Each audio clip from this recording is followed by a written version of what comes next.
কখন এই যে আমার আন্টি এদিকে বাড়া বেশি মাছটা ভালো করি আলু শেপ দেয়া এটা অবশ্যই 60 টাকা লাগে। একেবারে বন্য সাপ কিছুক্ষণ আগে ধরা, এখনো মানে নিয়ন্ত্রণে আনতে পারিনি ভাই।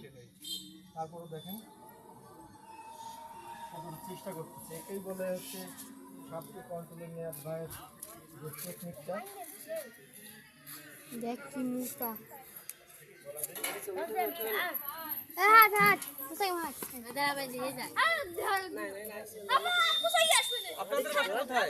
আমাদের বাড়ি গোনালিয়া।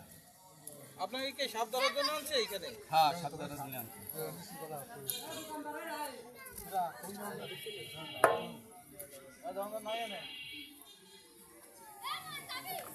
মুন্সিরুল্লাহর বাড়িতে তো